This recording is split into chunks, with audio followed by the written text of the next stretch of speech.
Hello, everyone. Good evening and welcome to Headmaster's Homeroom. I am Lady Hamilton. Thank you so much for joining me this Friday. It's such a beautiful evening. And I'm excited because we have some wonderful guests to welcome back today. And it's really great to have them both together. Before we get to that, I wanted to give you some updates.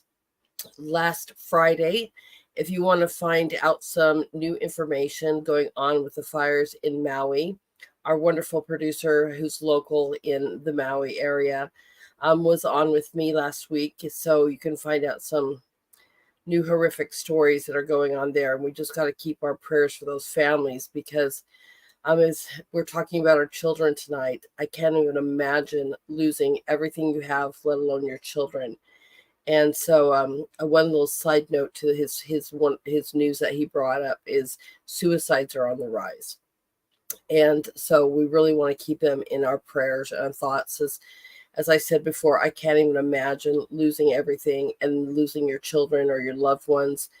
He said that there was over 2,000 children lost, and they're still unaccounted for. So prayers, and I will be definitely, let's share that right now with you. He's given me a link, everyone. So let me put that up here for you. This is a great way that's getting directly to the citizens of Maui. The Red Cross is not so great at that. Celebrities are not so great at that, right? So if you want to give your money to help out, which I know it's really limited, right? But it's very much appreciative, and your prayers are even more appreciative as well. Right, because they need that. They need God to be walking with them through this terrible, terrible time. But this below here is a direct link to a church who is giving directly 100% to the families in Maui. And one of their biggest concerns is still clean drinking water. I was told in the episode last Friday again that the water is so bad you can't drink it. And most of the times you can't even bathe in it. So their number one priority is to get clean water to the families as well. So this is a great way. Below, you can see it, calvarymaui.org/give is a great way to do that. And we appreciate that. I love my family here at Liberty Rise, and I would not have this podcast without my wonderful producer and his beautiful wife. So Scott, thank you first and foremost, thank you, Scott, for allowing me to have this platform and to be part of the Liberty Rise family. So if you guys have anything that you can do to help out, it's truly, truly appreciative. Not only just from me, but from also the wonderful families in Maui, because again, they need our prayers, especially. They need God to be walking with them and holding him up at this time, because suicide should never be an answer. But on the other hand, again, I cannot even imagine losing everything, including my children, right? So my heart goes out to them, and we love you. And I know I pray for you every single day. And so if that's a way you could give, that'd be great.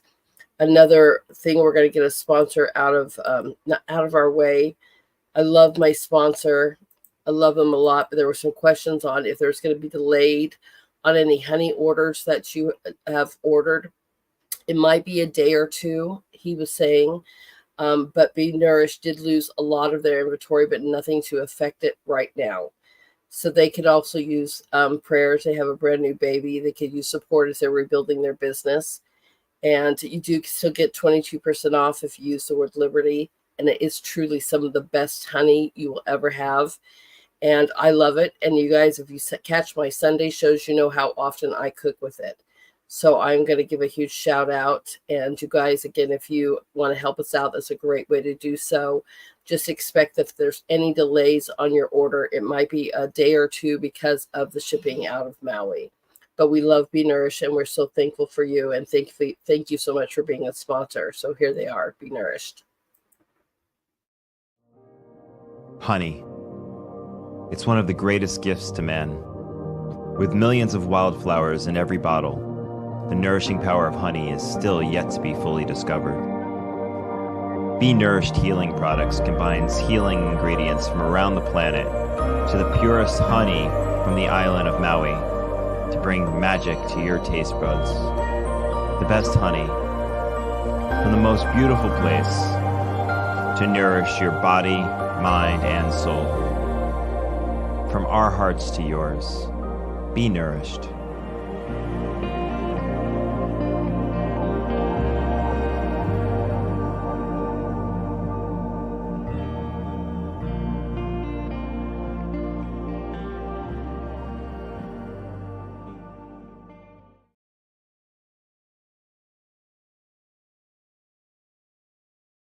Chat. Welcoming everybody tonight. Thank you so much. It's a good reminder. And I put it out, saying hello to our guests. One of our first guests is already here, and I just love these two. But I was saying hello to them as well as we wait for our second guest to come.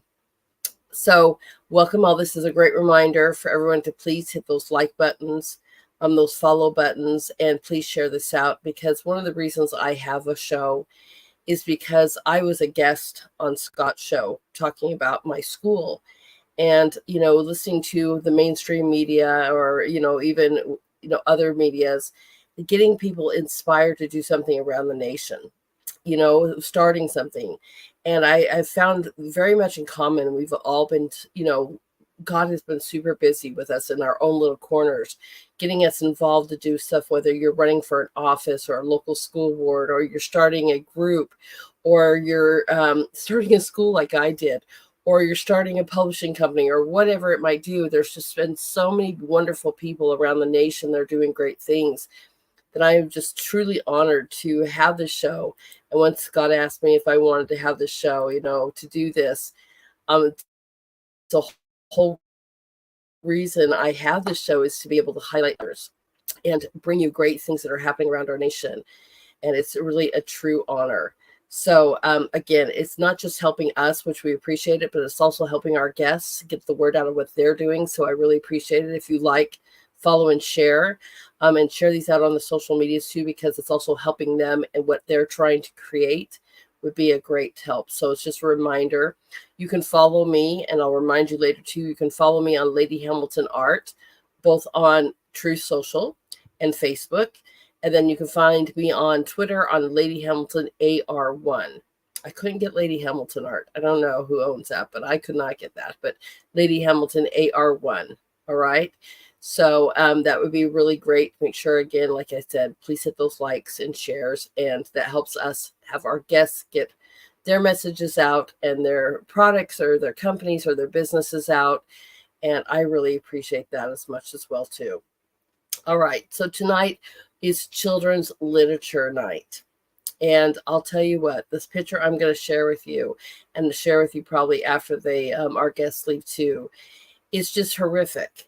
And it's something that we're fighting, and I'm proud of you if you're fighting. Keep fighting, moms and dads, keep fighting. And we're going to show some videos later on of the moms and dads who are fighting.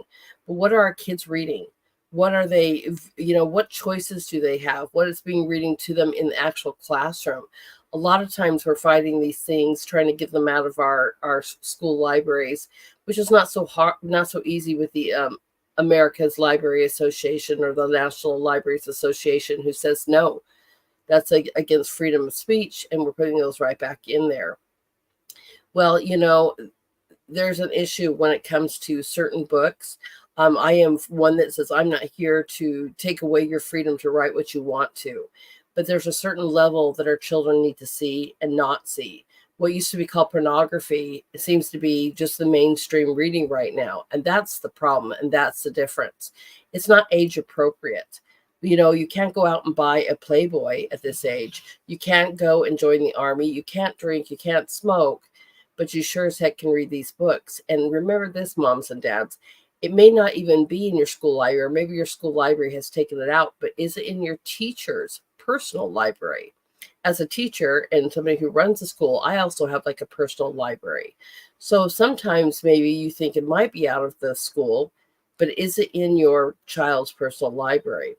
The reason I even have a second grader this year is because of a book that was actually in the teacher's personal library, her personal classroom. So, and I'm going to share these because these are some of the books we're going to talk about after our guests come. As we're waiting, you can see this is some of the books that they promote in our libraries. and they may look okay, they may look not. We're going to listen to some parents read from some of these books so you can see what and not all of them will say this per se, but I know for a fact there's one that's called Gender Queer, and it's not on this bookshelf, but this book is a cartoon form. Gender Queer is a cartoon form of how two men have sex, and it's almost, it's explicated almost like a how-to book, and this was given to a kindergartner in a very rural town in basically the middle of nowhere. And yet here we are. So I hear these stories all the time, like it's not in my school, it's not in my area, or we're a very conservative area, or this would never happen. Guess what? They're everywhere. And it's really important to know what's in your teacher's library. Does your teacher have a list of what her books are being read there? I know that for my school, I do have a list of books that are in my personal library. I'm also a school that is always 100% videotaped. So you could see, you could ask, but you could ask for my list of what they are and what I contain in there. And that's how it should be. And the administrator should be able to follow up on that and say, that's absolutely right. So that maybe is a way here. But as we're also fighting against parental rights, you ask these questions. At my school, again, and I'm hoping all schools all should be like this, but my school, you can ask for my lesson plan. You can ask for our syllabus. In fact, we even post them. So there's no hidden agendas there. That's how it should be. It should be totally transparent so we know what in the world our kids are doing in class, what they're learning in class, what are they reading in class, and be able to fight those battles. But I'm proud of you, mom and dads, for going out there and being those voices and making a change. And again, it's going to be a battle. We're not trying to censor a book. We're not trying to say that you don't have the right to write that book. I'm not here to banish your free speech. I am here to sit there and say that there is a certain age appropriate that's for certain children, and a 5-year-old should not be given pornography in any form, whether it's a Playboy or it's genderqueer. And this is the thing that we're talking about. And I know that they want to label us as, oh, we want to ban books. No, nobody's saying ban books. We just don't want inappropriate age, and we want age appropriate books for our children. And so keep that up, make some noise, do what you can. It's going to be a fight. Things don't just change overnight.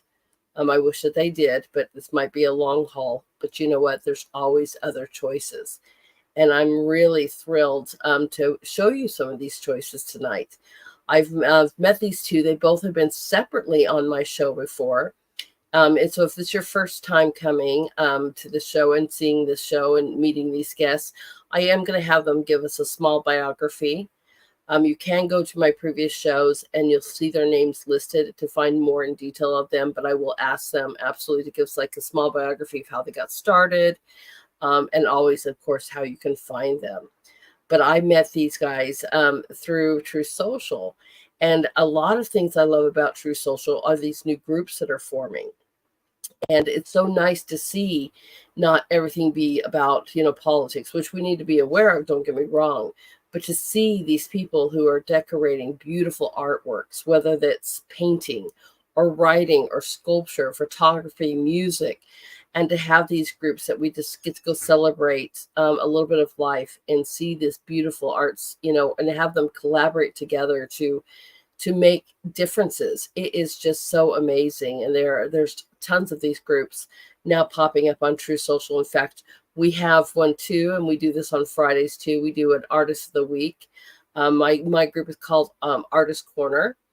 And I love it because I like to incorporate, call me selfish, but I like to incorporate all arts, whether you're a poet or you're a painter or you're whatever. I like to highlight an artist of the day, and then I guess how many likes or how many shares they get, how much interaction. That one is highlighted as our Artist of the Week. So that's my personal group out of tons of groups. And they all continue to highlight us and stuff like that. So I love this. And it's just really kind of a fun place to be. From gardening to artwork to, again, there's homeschool groups. There's just anything that you can find. They are popping up all over True Social, and I'm very excited to see that. But this is one of the reasons I've seen these guys, and I'm like, oh my gosh, look what they're doing. Look what they do, and invited them to be on my show because of their wonderful ability to create such beautiful artwork. And these two have definitely collaborated together to create something that's so needed, and how wonderful it is to see an artist and an author come together to create something, especially for our children right now. So it's truly wonderful.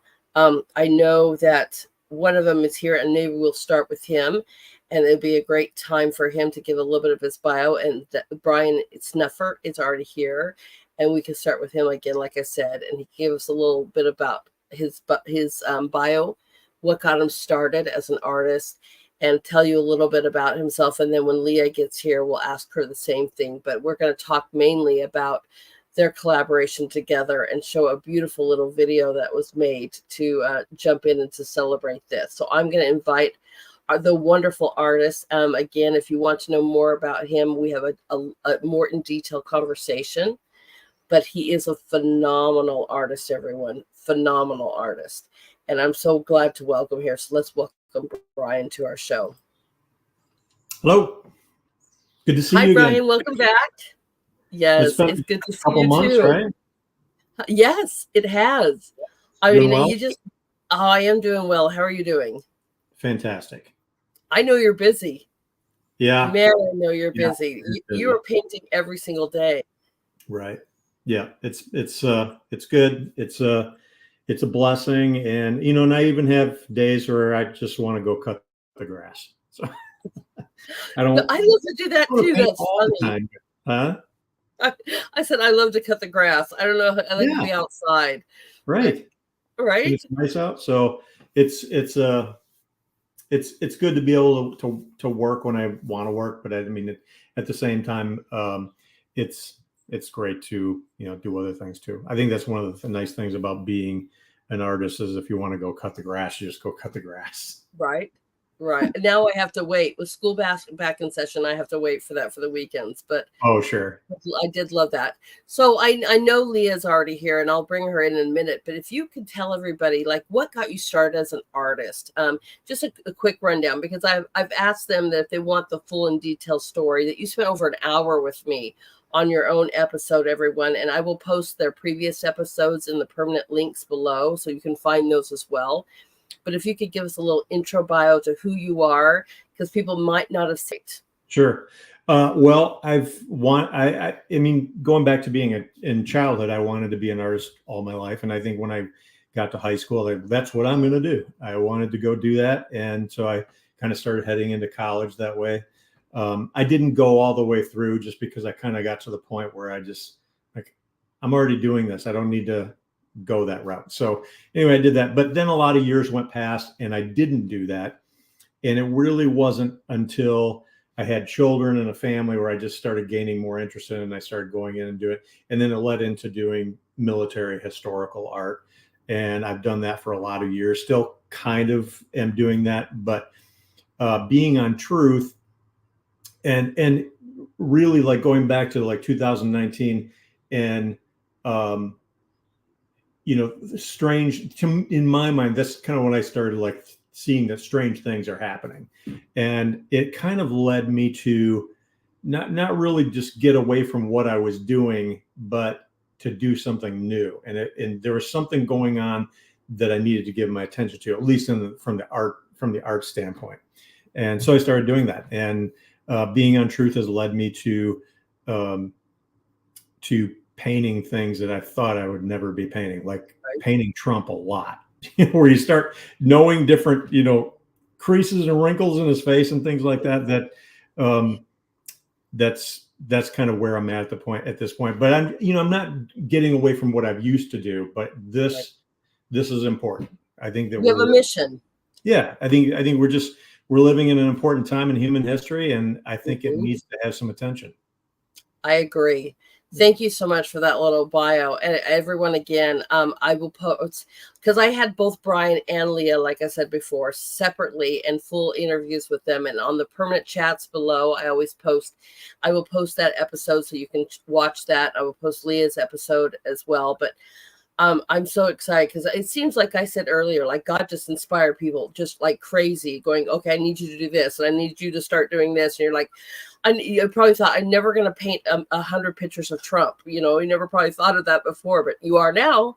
It's exactly it. So, right.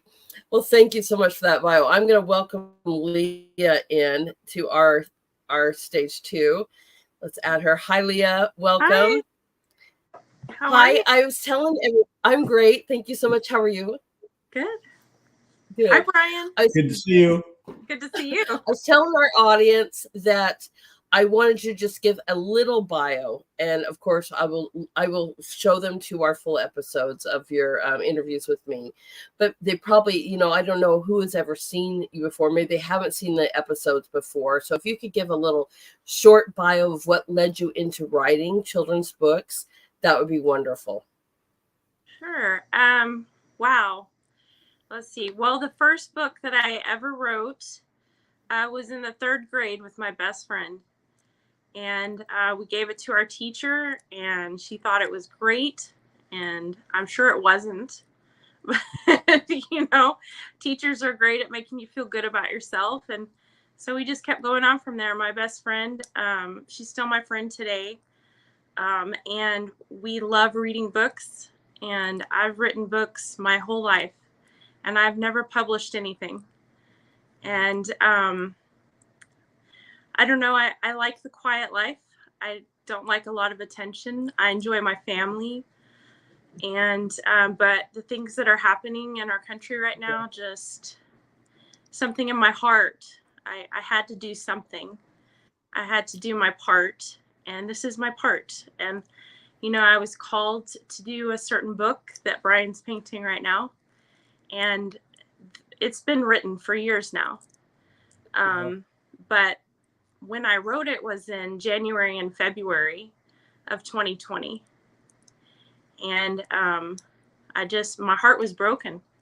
And right. I did not want to see our nation and the next generation not know what Trump had done.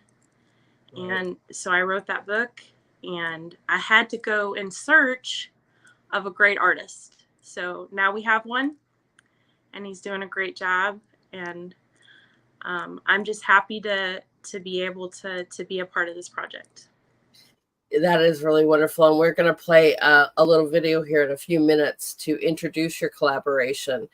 But just as you both were saying that you're called to special missions, today we went on a field trip for my school, and it's kind of interesting how we do that. If you're local around me, you get to go with me. The other ones go virtual, and vice versa. We switch it up. And thank you to the moms who take us on virtual field trips the other way. But I was showing somebody my art, and the first thing she said to me is like, "Do you ever do anything pretty?" What? I was like, "Right." And you see my artwork behind me. I go, "Well, my artwork is about a certain mission." I was inspired because it's about either child trafficking or human trafficking or historical stories. And yeah, can I paint a flower? Sure. I can, but that was not my mission right now. And she just looked at me with like glazed eyes. But the fact that she just couldn't even understand, that she just thought it was horrific looking. I was like, okay, but it's important to document, like what you guys are saying. It's a time right now where certain things are happening that if we don't document it in a certain way, next generations will never know. And so this is why I find it so wonderful that you guys have collaborated, because how history is going to write this story is going to be really interesting.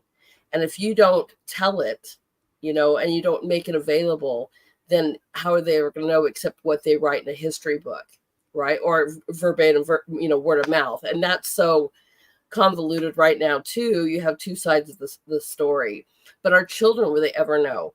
And just so you know, this is going to be something, and then I'll play the video to show the intro of your book. As I'm driving to the field trip, I have my first second grader, okay?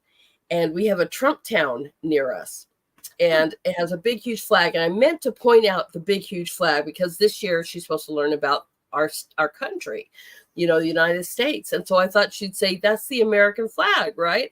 I said, so I pointed, I go, who is that? And she goes, oh, that's the president, which there's a big, huge statue of Trump right next to it. I was like, what? You know who that is? You just blew my mind that she even knew that. I was like, oh, yay, okay. At least they're teaching them that there was a president, and she's all happy about it too. So kudos to her parents for that kind of information, because I did not expect that, to be honest. So, but I really do worry, and I am loving that you guys are doing this. But Leah has something I'm going to put in here that is absolutely, Ryan, I don't know if you've seen this either, but okay, we have have something very special. I didn't do this. My son did this. So I have to give kudos to my son. So and when you said that about youth, like today I actually eavesdropped a conversation of a few teenagers. They know what's going on. And there are many of them that care about this country deeply. Mm-hmm. And just like your little second grader, they know what's good. Children know what's good. Yes. Isn't that amazing? Because I love my neighbors. That's one of the things I prayed for, my little checklist when I moved here. I wanted great neighbors. I mean, and it's not that I didn't have okay neighbors, but some of them were shooting my dogs and stealing out of my house. So when I prayed to move to this area, I was like, please give me good neighbors. And they are wonderful neighbors. And obviously they're doing a very good job, because they pulled their little girl out when she received genderqueer at 5. And they wanted to put her on blockers at 6. And they said no, but she knew. And then I said, as we drove past that, she knew exactly who that picture was. And that was President Trump. And I was like, wow. So kudos to the family for teaching her, great things. So, but yes, I have this amazing video that your son did. And how old is your son, Leah? He just turned 15 this last month. Awesome. So I don't know if you've seen this, Bryan, but this is a great combination of what you guys are doing and your work together. So before we talk about your wonderful book that you're writing, I'm going to play this here. Let me load this to the stream. And let me get this on full screen so I can play that. There we go. All right, everyone. This is Commander-in-Chief book preview.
That awesome. Is phenomenal. Yeah. Isn't it? And I will make sure to include that link also in the permanent chats below, everyone. Yeah, he's been learning the Adobe. I hear the commercial. Very good. Very nice. Right. I love arts. And that's one of the reasons I have art in, integrated school, because I love the arts in all forms, whether it's, color theory and math to digital, design and advertisement. I mean, what a great job. I'll make sure, Leah, to not only post that, I'll post it on social media so we can share that, but I will also include that link for that channel and the permanent links below. But great job. Great job. So tell me, first of all, you said you had your book written. So I want to know, you obviously reached out to Bryan, and did you share your book with him, and did you read it and go, oh, absolutely, I can sign on to this? But how did this collaboration begin and form? Well, I did share some of the book with Bryan, and I definitely trusted him with that portion that I shared with him. And oh, wow. There's I like that. That's very nice. Okay. So I did share part of the book with Bryan, just to see if he saw value in the project, and he obviously did. Thank goodness, and we got started. So. Awesome. So how often do you have to read? I guess you have to read each page by page to know what you're illustrating for each, is it a picture that goes with each page, or how are you forming this to do your artwork to go with her story? That's largely I'm getting direction from Leia. So I'm kind of relying on that, and she's doing a great job. So she's telling me when I'm going off the tracks a little bit, maybe, or something like that. That's good. And I can too. I can get really, I can like, oh, this is what I want. So, yeah, I think it's going good. We just have to take it one step at a time, and do a drawing or do something like that, and say, this is my thought process, and then Leah can come back and say, well, I want to see this. I want to see something a little bit different here, so we can make adjustments. There you go. And that's one of the great things about painting as we go, is we can, if we don't like that, we can scrape it off and start again. And I've had that happen, like with military customers too. The commander was not involved and somebody else was, and he got back and he goes, oh, no. And we had to scrape the entire painting off and start all over again. That's a little bit not so fun, but still it's very doable. So anyway. It reminds me of the old advertising days, the original advertising days, when I was teaching my journalism class, where you'd bring in all these different drawings and then they would choose one, and then you'd have to do these mock versions of paintings and bring them in, and they'd choose one. And then you might bring it in again and they might say, yeah, let's start all over. You're like, yeah, but I've done all this work. It's not like digital today where you can just kind of put it together. And I think that's one of the things I love it. This is not a digital art that you're doing. You're actually hand painting each one of these images to go with the words that she's written. Yeah. It's not something you really can get too emotionally tied to, something where then it becomes, not getting your feelings hurt over a situation. Maybe you like this, but right. This is where it ultimately has to go. So that's okay. I'm raising my hand. Okay. Yeah. So Good. Number one, Bryan is an amazing artist. You can see one of his paintings right up here. And unfortunately, I am kind of particular about things. And one of the reasons I'm being extra particular about this book, as we know, this is President Trump.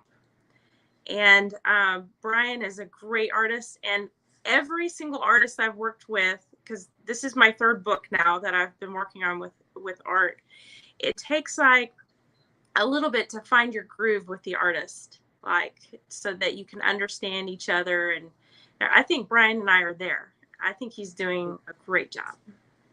Very nice. It kind of reminds me, I don't know if you guys knew this, but before this life, I was a chef for over 20 years. And it's kind of like the relationship between the chef and the sous chef. I mean, you're going to bumble around, and it's what I call a dance, until you guys start working as a dance and being able to glide through behind a line and be able to know each other's thoughts, per se. It could be a disaster, or that one little change in a recipe. And trust me, I was very anal, right? Like, no, that's not my food. I don't know what you're creating over here, But when you get that relationship, though, it's really, really beautiful. We're to the point where you're like, I just need a little highlight here or a little nick, this, and it is a very important and detailed relationship.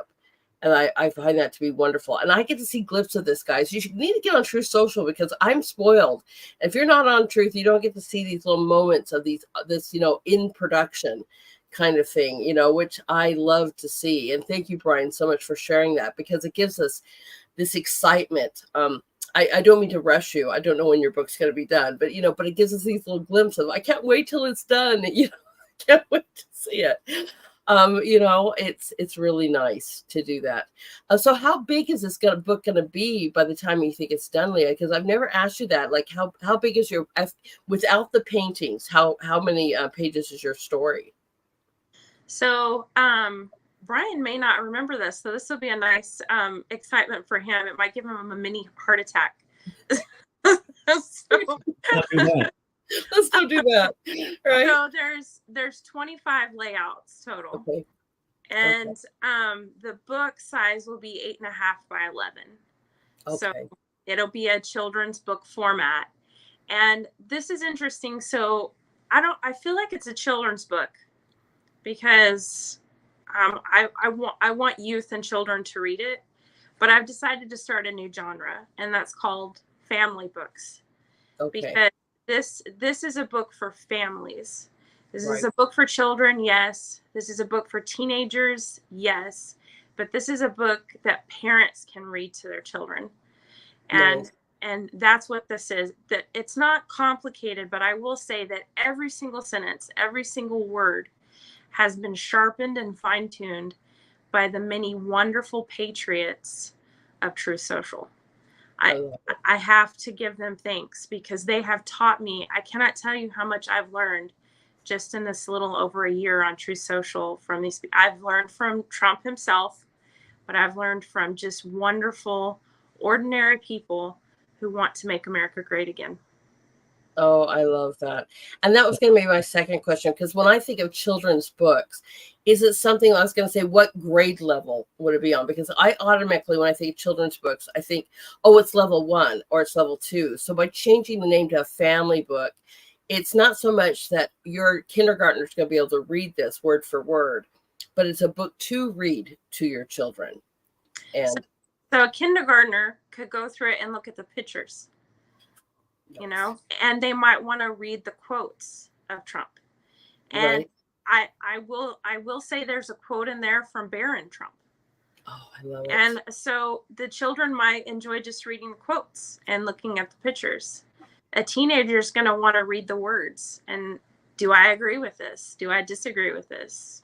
How would I have written this differently?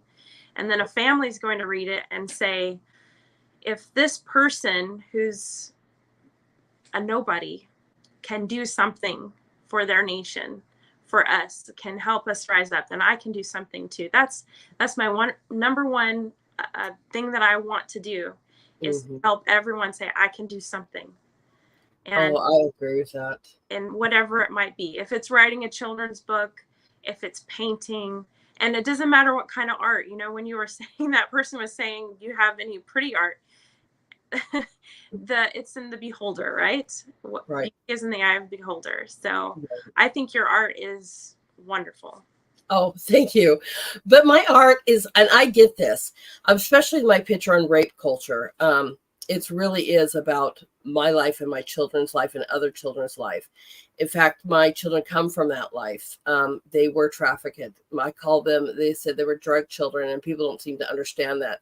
But they would sell the kids to get raped so that they could buy drugs and sell drugs. So that's the life my children had. And in fact, when I took my youngest to see Sound of Freedom, we walked away and I said, "So what'd you think of that?" And I was nervous because I thought it might stir up something. I didn't know how intense this movie was going to be. And she said, "That's the most G-rated version of my life I've ever seen." I said, "Well, honey, if they played the R-rated version, nobody would be able to sit there. They would all get up and be horrified. And you have to kind of wake people up a little at a time." But I understand that picture that I've created, it's not going to be something that somebody's going to buy and hang in their house.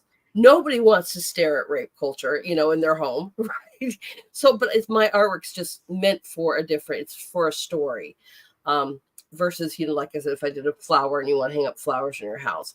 But it was really important for me to tell that story, just like you feel it's very important to tell the story, because people don't know, or they hear mainstream media and they, go with that narrative, when you should have a critical thinking mind and be able to discern different story. What is true here? What's going on here? And be able to read that, especially our teens.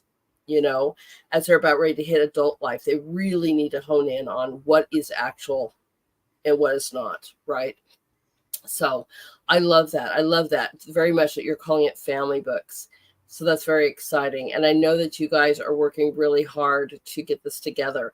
I do have another question though, too. So Bryan, what are you going to do with all these pieces, the actual work when you're done? Are you going to have an exhibition of it, something that, a celebration of it, auction them off? I mean, what is going to be the life of your paintings after this? Well, I don't, that's the thing is to me is to keep them together, because it's someday somebody's gonna, Leah might have, I have a use for these right now, and then they'll go there. Or, I've seen like at our local museum, sometimes a children's book author will come in and they want to display all of the art that went with the book. So they just, and it's not, it's nothing like it's a framed exhibition or anything like that.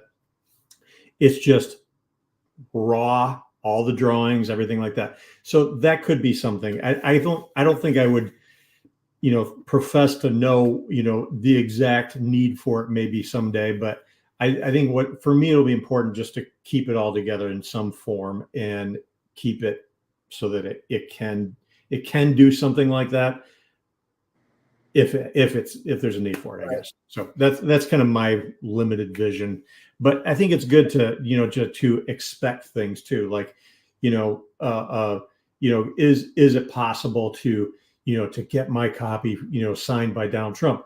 Well, you should think about that. You should think about things like that, because I think that then, if you want to see that happen, this needs to be the red carpet. This needs to be the gold, it needs to be gold.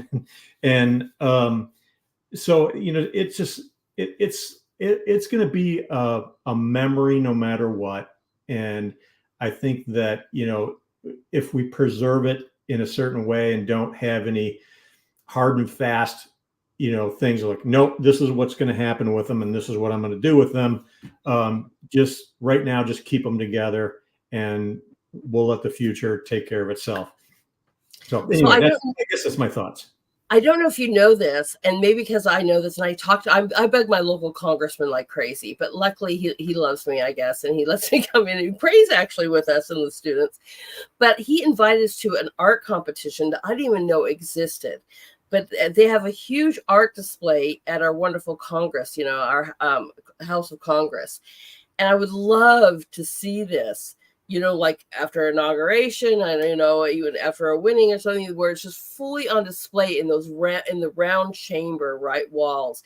I just envision it where you see all of your artwork and you have a display of your book as well. That would be phenomenal. And I'll already get on them. I'll be like, so when we get Trump back, if he gets elected, it'll be wonderful. Wouldn't it be beautiful to display this book and this artwork up there as a display? But I didn't even know that they celebrated art in our House and Congress chambers. I had no idea, but I was like, wow, how beautiful would that be? And maybe you could even get special permission to have them even pictured, photographed there. That would be beautiful. Art as far as a historical means of preserving history. If you go to Washington D.C., if you walk through the Pentagon, the walls of the Pentagon are the Air Force art collection. Every painting is hanging on display. So if you got to walk through there, you'd see all of these paintings that go back to the Army art collection, which was prior to World War II. And then the Army gifted, 4,000 pieces to the Air Force as the Air Force being, coming into play. But anyway, you can go through there. But all of the art collections, whether it's the Army art collection or the Marine Corps art collection or the Navy or whatever, I've been through the Army art collection, and you went into it was in a vault. It was I don't know how many floors below ground, but you went in there and there was, an original Norman Rockwell that he had painted for war bonds, and then there was a vault inside of the vault that was the Nazi war collection. And they opened up these trays, and they were all paintings by Adolf Hitler. He was a painter. I've seen that. Yeah. So, as far as, when you were talking about when you're going to paint something beautiful, I've had people say, well, I see a day when you're going to stop painting military stuff. You're going to stop painting things like that. I'm like, I don't think so. I guess in my mind, there's got to be a use for it in my mind, just kind of like you're saying, the art that you're creating, there's a point to it, as opposed to the point is maybe just hanging it on the wall and that's it kind of thing. Not that that's a bad thing or anything like that. I just think that it's you're on a mission. You got a mission. So, yeah. Right. Well, and not to go back to me, but it's funny because they call that movie Sound of Freedom a conspiracy theory, on certain circles. But yet when I graduated in 2020 from Columbia University, that fall beforehand, Columbia every year has an international human trafficking, not a celebration, more of an awareness event. And it goes for a month or two. And 4 of my pieces were not only on the front of the brochure, they headlined the whole entire event. So you're like, on one hand, you're like, wait a minute, right? But they had a purpose to bring awareness, to open people's eyes, to understand that these are tragedies that happen. And that's what they're meant to do, is to tell the history, the accurate history. And they all have a different meaning. I've done one on Hitler and the art that was stolen, and it's interesting because some of, like you said, with Adolf Hitler, the ones that are even in the trade, they're actually quite beautiful, especially his landscapes. But they don't allow that to be shown because they don't want to, promote Adolf Hitler. But they do still have a historical meaning behind that, So this book, I know it's going to have a lot of value because it's going to bring a historical moment it's told with the truth and a light to it, not some kind of smear campaign our narrative, So kudos to both of you. But I also know that you're doing something very special, and we see it again on True. So if you're following, because I don't know if you guys know right now, but we're live on Twitter right now, Facebook, Odyssey, D Live, Red Stream, and stuff. And they may not be on Truth, so get over on Truth, if you don't. But there's also something that you guys are doing, because I know you were personally signing the books that you're coming. But tell us about your little promotion that you're doing to try to not only help with publishing, but that you have a few signed books that you guys are going to be doing as well. If I'm not mistaken, correct? That's correct. Brian, you want me to answer that, or do you want to? Yeah, please. Oh, okay. Well, first, I just want to say that I think you guys can have an understanding of why Brian is the best fit for this book, because he's a military artist, and this book is about the commander-in-chief. So the very first painting that I ever saw of Brian's was of the Coast Guard, and I fell in love with the painting. And I had no clue that there would be any way that Bryan would ever paint this book for me. I know he's doing it for Trump, but I appreciate that he believed in me to do this. So having said that, this painting up here is of Trump that Bryan did, and he sent me the original painting. But the first 100 people that buy the book, and of course it's a pre-sale, they get to have, what are we doing, Brian? 8x10? Mm-hmm.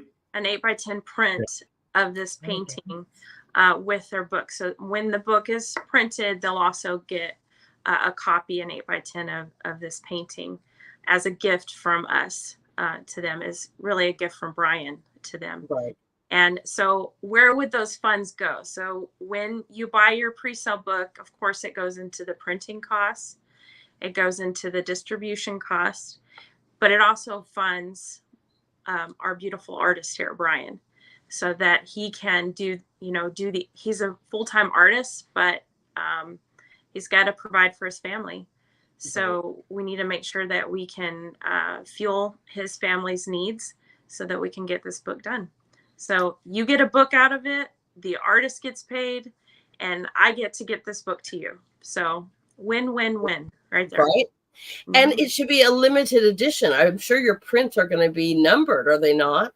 So I don't know if everyone knows about that, but when you have prints and you do a limited edition, that also gives you a value of that, because there won't be any more prints. I could be wrong. Maybe you guys have something else, but when you do a limited print, it holds a certain value to it, because that means that's it. That's all that's going to be done.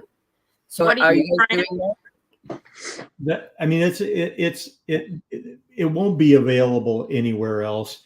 And if you're buying a book at something, and you're one of the first 100 people that buy a book, you're getting that special from us to you.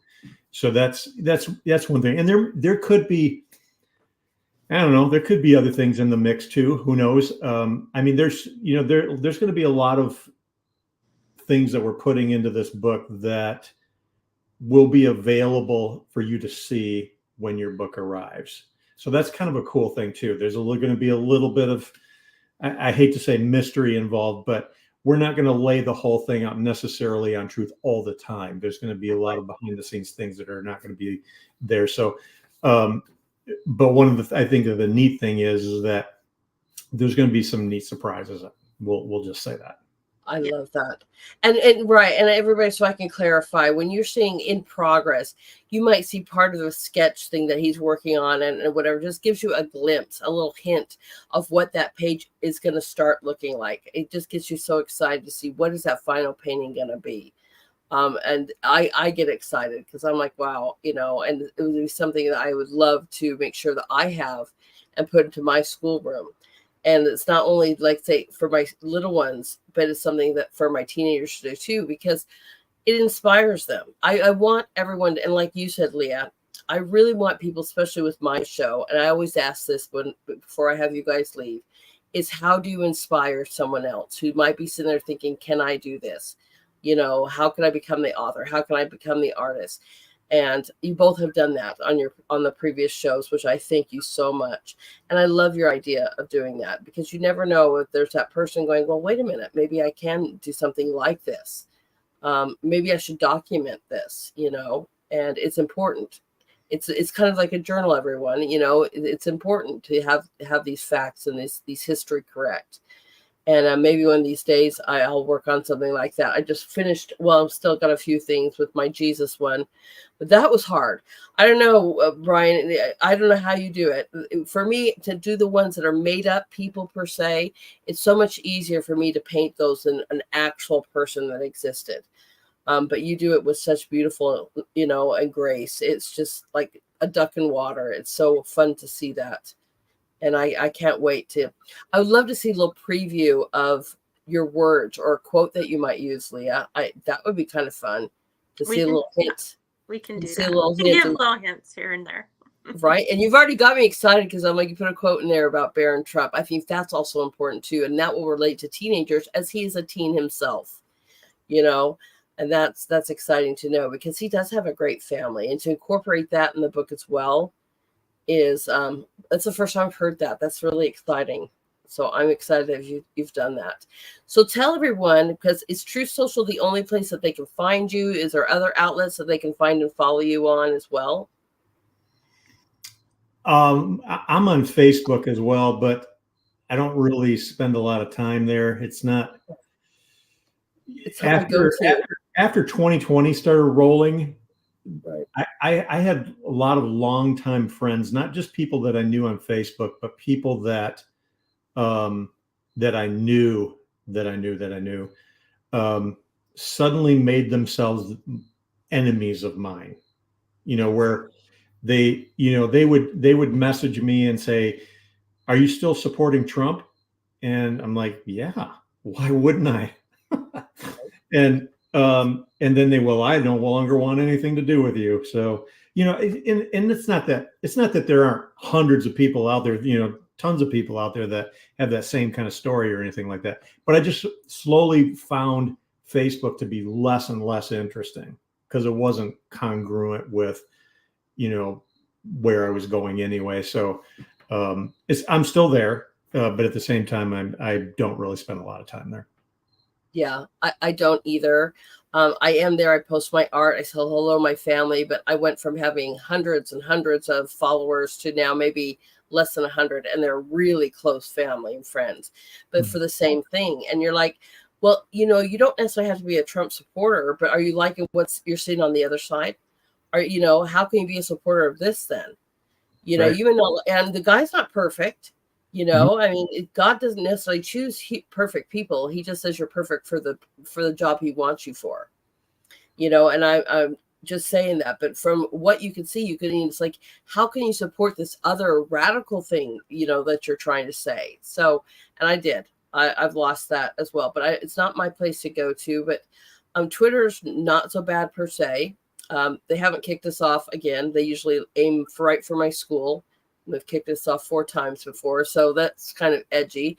But truth, I don't have these problems, and I find it to be a nice little home, for social media at least. What about you, Leah? Where else can people find you?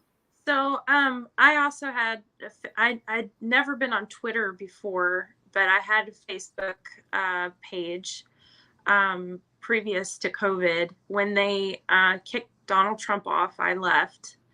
And when they opened True Social, I went on to Facebook and invited everybody to come follow me on True Social.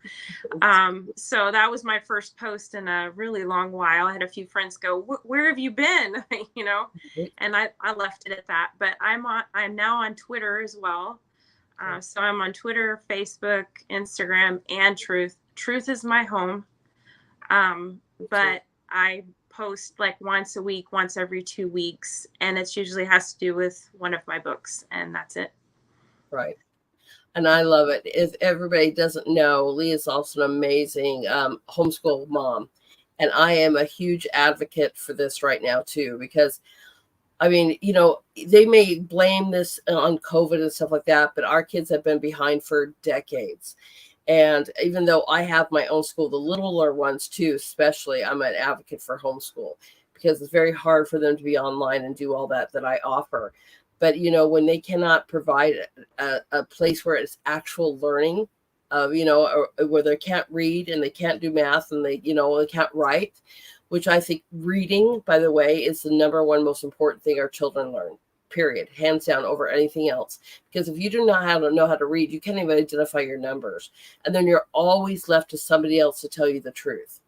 This is why we're decades behind on reading, and they just give you passes. But she is a phenomenal little, what would they call it, mama bear, and an advocate for homeschool. So she's also got a group that would be really helpful for homeschooling families as well. So make sure you join her group for that.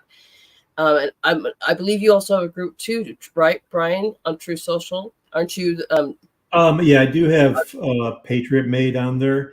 That's right.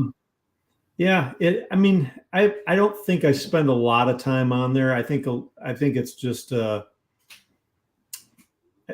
that I think it's I don't know.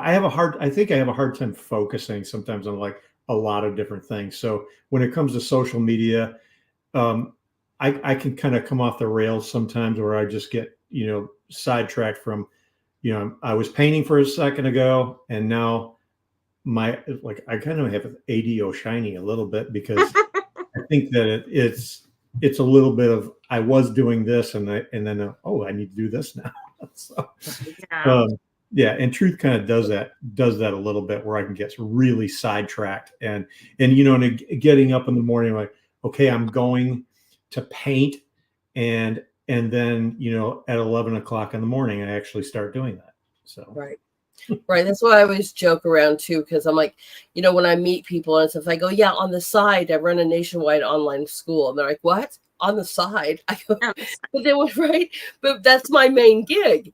Then when school's back in session, I find it kind of harder to do things. They're like, wait a minute, okay, so now what do I need to do, especially catching up on social media or sharing people's posts? And I'm like, I try really hard. And now that they have, by the way, have these little bells on by our names, where we can like subscribe to each other. It's not a paid thing, but I get to see you guys just post first. I don't know if you knew that. No. So I try to go and see, and you guys come up on my stream now. This is something new. And so now I can share you, since you've all been guests on my show, I can see what you guys are doing first over everybody else's stuff. And that's kind of a new thing I've just learned about. And I'm like, that's really helping me out too, because I want to continue to promote what you guys are doing, but then I'd have to go look for you. Or, I'd be filled with, not that they're not important, but I just want to make sure that I'm always highlighting you guys, because I love that you come on my show. I love that this is my side gig, but it's just makes me happy to promote what other people are doing, because we think that we are alone, and they want us to think we're alone, and they want to keep us divided, but guess what? We're not. And we are doing amazing things around this nation. In fact, I even had a producer on last week, and I hope that is a productive avenue. I hope that you guys have, I've been able to connect you guys, and I hope that that's something that you can work out. But he was saying the same thing last week. He said, I started this because so many people were getting banned. They couldn't even get their books published. Even Amazon was banning people, you know, and things like that from publishing, self-publishing, because they didn't want your material on. So he started this company, Skyhorse. So I hope that that may be an avenue that you guys can go down to. But I loved his mission as well. Just going, I've just had enough. And, you know, I just don't want to be the world to think that, you know, we're divided, and that's sure how they want to keep it going. So we will do our very best to keep promoting you. Everybody will have their personal links and their usernames below. I will also include the video that your wonderful son made as well. And then Leah, if you can give me, if there's a special link that you want to email me that goes directly to where you can pre-order the book, I will also include that into the bottom of the permanent links. So when they come on Truth, they can click that link and go right to where you are doing your pre-sales. Absolutely. Okay. Awesome. All right. Is there anything else you would like to tell our guests before you leave about you or your books or anything that's coming up in the future? Bryan, age before beauty, right? I'm really excited about it. I think we got a long way to go, but that's okay. And we're having fun. So that's the important thing. And I think that everybody's in for a real special project as it rolls out. When people get their copy, I think it's going to be a great time. Okay. Yeah, Bryan's doing a great job, and I just so appreciate the care that he's taking for each painting, and it just warms my heart to know that I'm getting to be a part of this project and getting to tell the world about what a wonderful president Trump was, and all the wonderful things he did and said. And that the true narrative gets out there, the true narrative. And I'm thankful for Truth Social for bringing us together, because if it wasn't for Truth Social, I don't think I'd ever know who Bryan was. And we're so grateful for the platform that brings us patriots together and helps us to stay strong, united. Amen to that. I agree. Like I said, I one thing that I said when at the very, very beginning before I let you go is every guest I've had, including the publisher I had on last week, which still surprised me. God was very, very busy in 2020, lighting fires under everybody, giving special missions that I want you to do this, or I need you to do this, and putting people in each other's paths, and, you know, so that we could collaborate. Because it's a real fight right now to have this evil gone and to have our nation back. And if, you know, whether you personally like him or not, one thing you can definitely say is he loves us and loves our country and wants to fight for us so that we can have our constitutional rights. And he should be famous for that. And thank you so much for helping that come to light. I appreciate both of you. And thank you so much for coming back on our show. Oh, and like I said before, I will also include a link of their previous interviews with me. And you're always welcome back here. When you get closer to that, if you want to come back on, or if you have a publisher that you want people to buy your book directly from, one thing that Mr. Lyons was saying from Skyhorse is that you can actually buy directly from there as well and avoid places like Barnes & Noble, which is really going on about as bad, if not worse, than Amazon right now. And so it's always nice to put the money in your hands versus, you know, the big box company. So we want to do that. And I hope that I can continue to do that. So no matter what avenue you choose, please come back on so that we know where to buy your book in particular. Okay. Thanks for having us on. My pleasure. Anytime. Have a great night, everyone. All right. Be blessed. Good night. That was absolutely fabulous, everyone. I'm so excited to have these wonderful guests. Like I say, it's really an honor to be able to highlight people around the nation that are just doing so many great things. So many great things, especially right now as we're talking about children's literature. I want to show our next sponsor, which you guys know is my personal school. And first, before I do that, as I have second grade now, and I'm personally teaching that, I'm going to give hats off to all your elementary teachers. Boy, and you guys are amazing, because these kids are full of curiosity. Their minds are going, and you can see exactly why they want to manipulate these children at this age, because you can soak in so many things. My second grader's retention is through the roof. I can read a book to her and she can tell me exactly what the book has said. I just couldn't believe how much she was just taking in. And I have my own children, but to see a class do that and be able to retain that and tell me exactly what's going on in the book just goes to show you of why they could be also a sponge to take in so many great things, but also something that can be manipulated, because they trust and they want to learn, and they're absorbing their environment. They're absorbing new languages. They're absorbing so many things. They also say too, this is a great time to teach your kids from the word go, set multiple languages, because their mind just absorbs so many wonderful things. I'm hoping wonderful things, but that's just not happening at our schools. Half the time these kids don't know their basics. She may be able to retain things, but is her reading level on standard? Now, according to what the state says, no, it's not. But her retention and her critical thinking is through the roof. And that's definitely due to a lot of parents' help right there. That's for sure. But we need to fill our children with thoughts of hope, with thoughts of pathways forward, futures that they can dream of. One day she wants to be a unicorn, and then she wants to be a doctor, and then she wants to be whatever. And we need to just let them explore those and hone in on them, of course, when they get more to be in your high school level, right? Where do you really want to see your future go? And give them those pathways. Here's the scholarships to go to medical school, and your grants and their FAFSAs, right?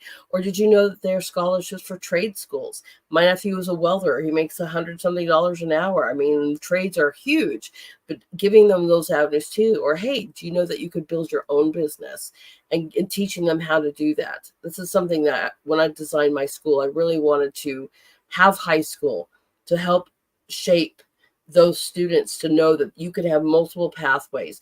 But if you don't have your foundations, how are you ever going to march forward and know those things? So, but starting with little ones, I'll tell you what, they're full of energy. And there are some days I'm exhausted, just absolutely exhausted. But it's a good exhaustion. If I could bottle that would be great. Right, because the energy is amazing on a 7-year-old. So that's kind of fun. But it's a really good test year for me to see that. And again, like I said, I'm a huge advocate for homeschooling, especially our little ones. Their minds can be shaped or manipulated in so many ways. So parents, the ones that are doing that and the ones that are homeschooling, whether you're doing it by yourself or you're doing it in groups, you can also reach out to me. I said Leia has a homeschool group. You can reach out to me and get some tips and pointers on what to do as well. It'd be my honor. But I love to see what our nation's doing, because it's so nice to see how much we care about our kids. And that's something that's usually also that you can reach across the aisle on and say, are your kids learning the foundations to be successful? Do they even know that they could get a full ride to college? Do they even know that they could build a business?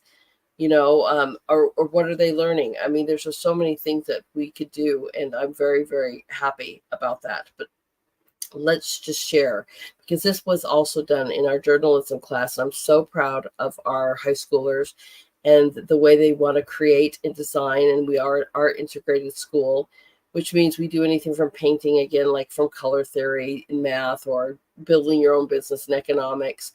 But I love this, and journalism is probably one of my favorite commercials that she's made for us. So, and we're thankful. I love to help be a sponsor. I love my Liberty Arise family. And I would really appreciate it if you guys have anything that you could do to help out the students there and their families that are coming here, because it's hard to be able to struggle and pay, for a private school. And we'd love to be able to give grants away. We'd love to be able to buy our families microscopes or art supplies or whatever. And you may not think it's a lot, but $5 goes a lot way with some kind of color pencils, or microscopes are $35, or or whatever. And it just brightens a child's day to be able to get these gifts. And I appreciate you, the ones that have already been able to give amazing gifts to our school and help sponsor some of these families. I can't tell you how grateful I am. And I am very appreciative. So thank you to that and everyone else if you're out there. A great way if you want to get to some children's futures, please think of Hamilton Liberty Academy. I appreciate you more than you can imagine, and I'm posting as much as I can, trying to do better this year to show you the projects they're making, the avenues they're taking. I did highlight 3 of our students with parents' permission. Of course, I got to get that to show their pictures, but the avenues they're taking and the futures that they want to achieve. And a lot of that dream is because of donations and people like you. And again, like I said, you have my utmost thanks and appreciation for that, for helping me change these children's lives, even if it's one child at a time.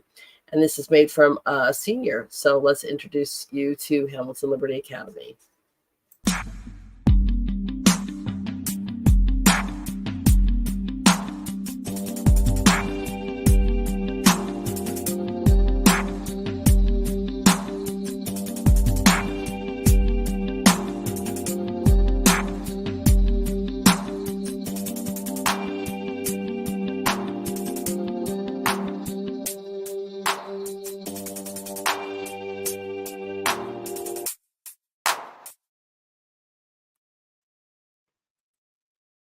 Oh, that is so sweet. I love it when you guys say stuff in the chats to me or in the permanent chats. I do read those. I try to respond to those. Thank you so much for that. That does really make my day, and I really appreciate that so much. It's really nice to have friends pop up and just say hi or thinking of me, or that really means the world to me. So thank you so much. And it's another great way for me to say, please hit those likes, those shares, because it's not just helping me. You know, it's great to get awareness and have our family, our Liberty Rise family shows grow and be seen more. But you're not just helping me, you're also helping my guests. And just like Leah and Bryan, they're making history right now with these books. And so what a wonderful way to share this out so more people can hear about it and order their books, just like my other guests. I'm on my 54th episode. I've had multiple guests from around our nation, all doing great things. So we really appreciate that when you do that. And I'm going to say thank you. All right. So I posted this before.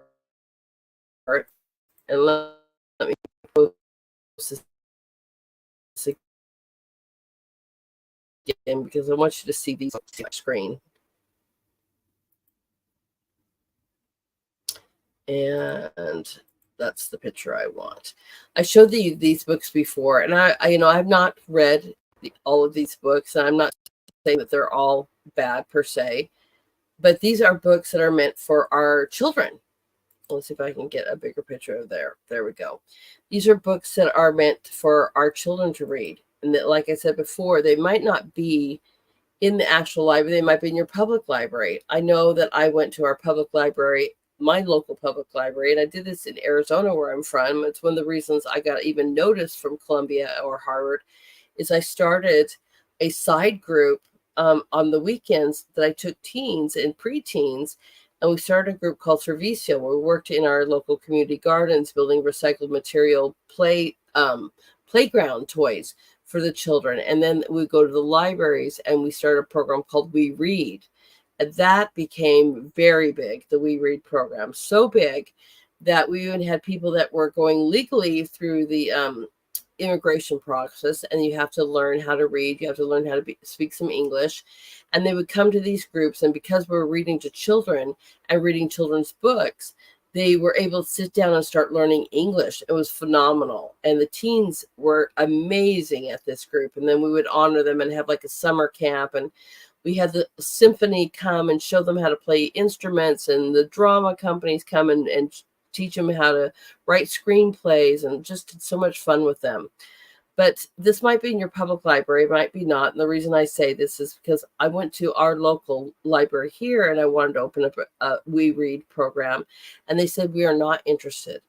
And I walked in, and this is the kind of display that they had. And I knew right away that they weren't interested in me just reading any kind of book, they had a certain agenda that they wanted to promote or whatever. And I know my husband says I don't have the right smell.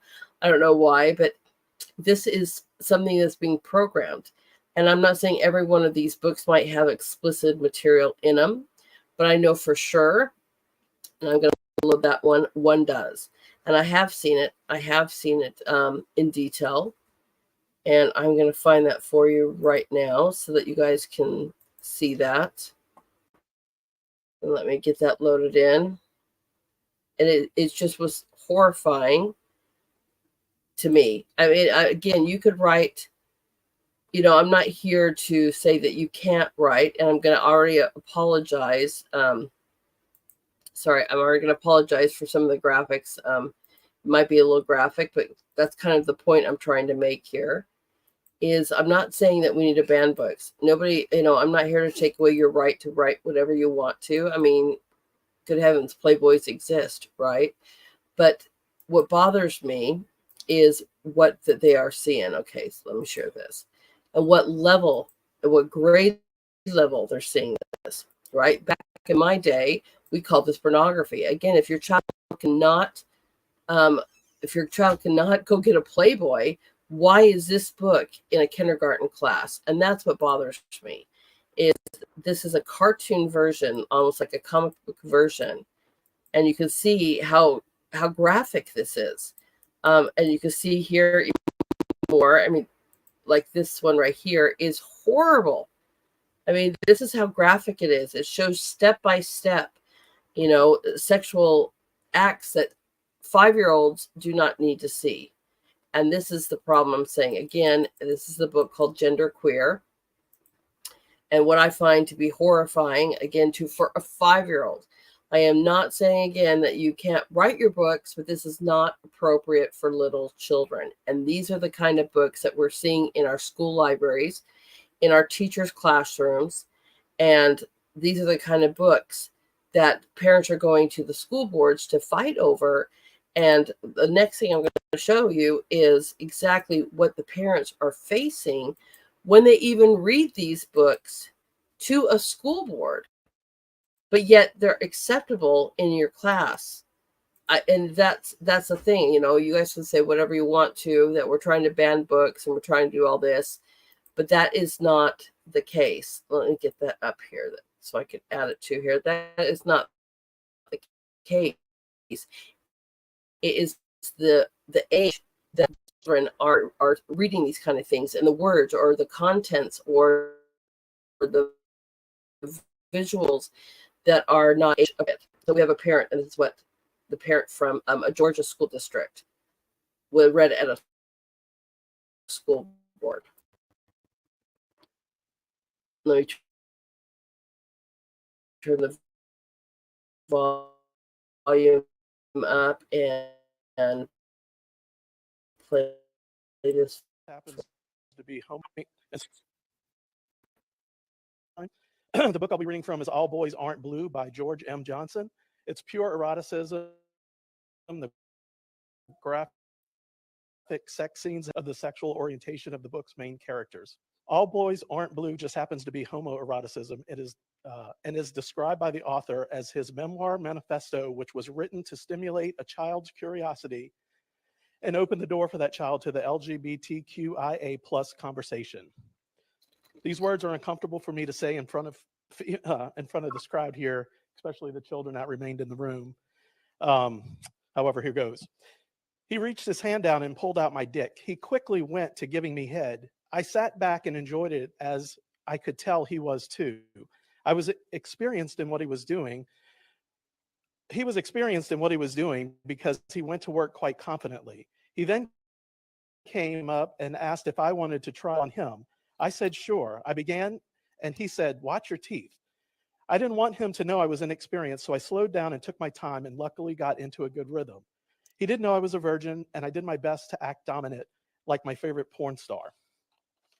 And then later in the book, he says, I remember the condom was blue and flavored like cotton candy. I put some lube on and got him up on his knees as I began to slide into him from behind. I tried not to force it because I imagined that it would be painful, so I slowed down until I heard him moan. I'm going to leave it at that because those are the more calm passages in this book.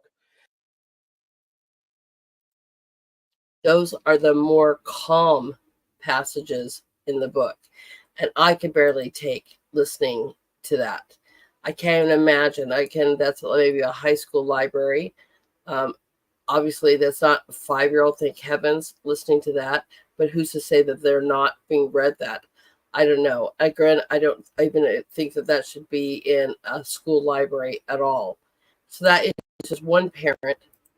We have another one, and I'm sorry, everyone. I told you, I warned you that these are pretty graphic, but this is go parents for reading this to the school, at the school boards, because our school boards need to hear this. This one, I believe the man was actually out of the thing, was actually taken out of the meeting by force, and again, horrible that he was even taken out by force. If you can't read this at a school board meeting, this should definitely not be in your schools. So let me share this one with everybody here too. Again, this might be graphic, and I apologize ahead of time, but that's kind of the point of the story here. Now, on the topic of these pornographic books that you keep calling these point of contacts on as relates to whether they should be read or not, Storm Grove Middle School and Freshman Learning Center, page 265. As if letting him finger me was going to cure all my problems. Sir, I'll stop but you there. in the end, Sir, I will never stop told you to get there, away. and then we will continue. You stopped to rubbing not look at circles that. I'm on my going to stop you stomach. there, Instead, please. you rub Do you back have and the forth, microphone, please? gently along my Have the waist. microphone? Your pinky made its way under the top Stop of my it, please. panties Sir, and rolled stop back it. and forth If you don't from stop, hip I'll to ask hip. you to leave. Thank you. He doesn't need a microphone. Yes, sir. I asked you to stop, and you're going to have to leave if you don't continue with that. Yes, sir. No, sir. I asked you to stop. I asked you to stop. Sir, if you don't, sir, I'm asking you to stop. If you don't do it, we're going to have you removed. Thank you. Please. I've asked you to stop. Yes, sir.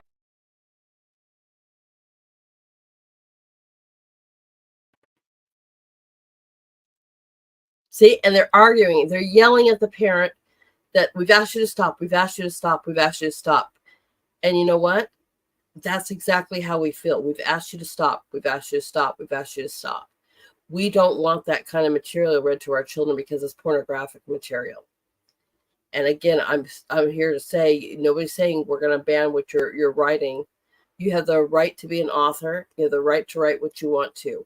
We just don't want pornographic material read and reviewed by children. It's not appropriate.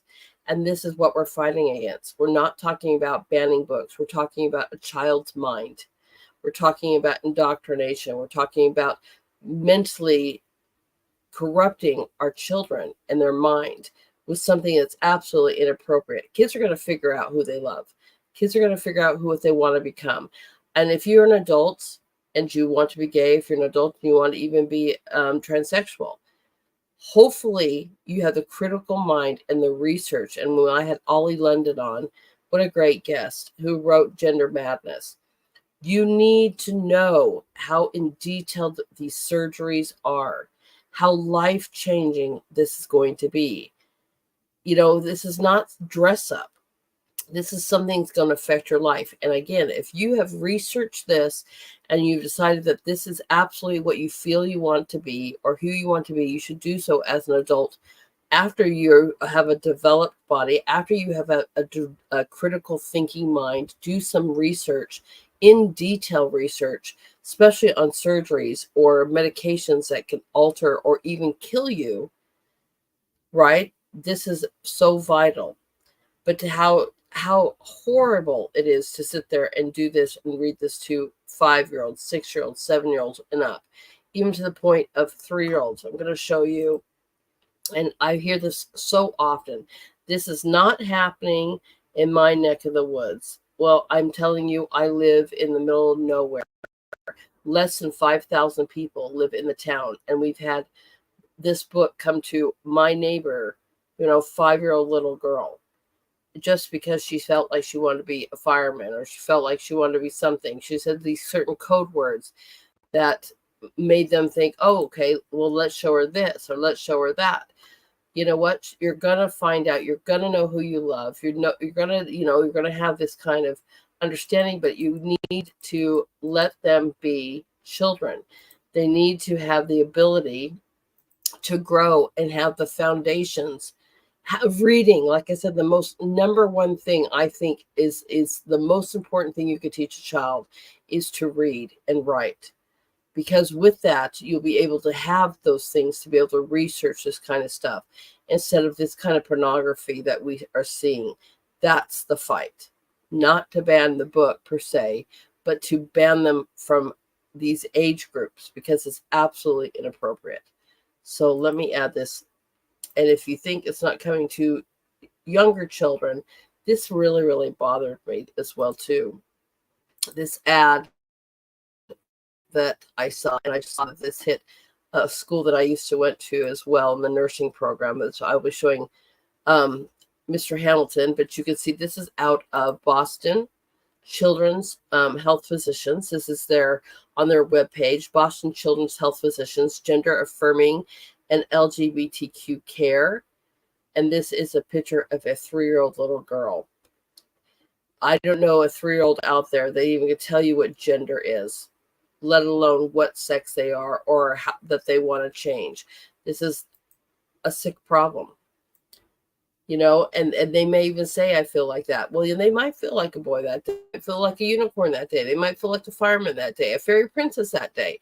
But that's the wonderful of having a child's imagination and letting them explore without giving them medications and surgeries that literally can change their lives, have repercussions if you change them physically, giving them pills to alter their thinking, alter their hormones, alter their idea of who they are, when God made them the way they are, right? Again, if you want to do this and change who you are, please be an adult when you do so that you can do the research for yourself to make sure that's the path you want to take. True research.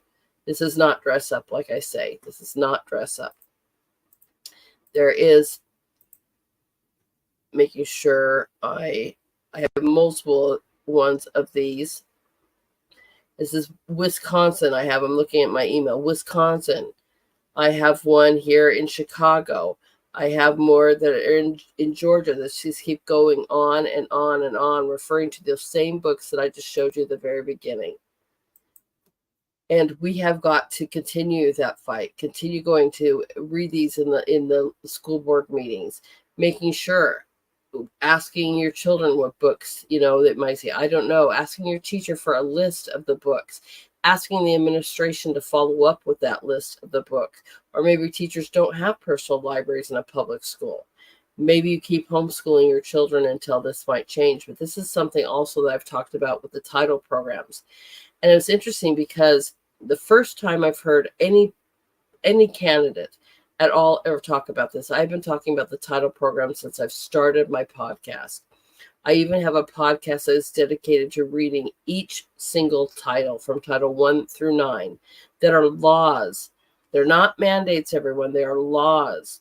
And they completely affect our curriculum in our school lunch programs, our teachers' pay, and Title 9 is the diversity, equity, and inclusion, which has been doubled down to not only protect this kind of agenda, but also promote it.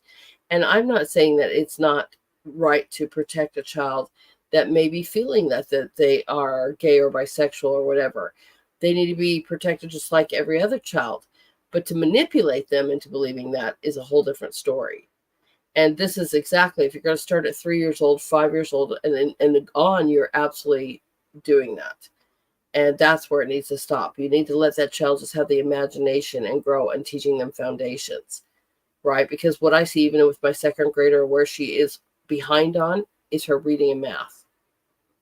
But she's great on everything else. She can tell you everything else in the world.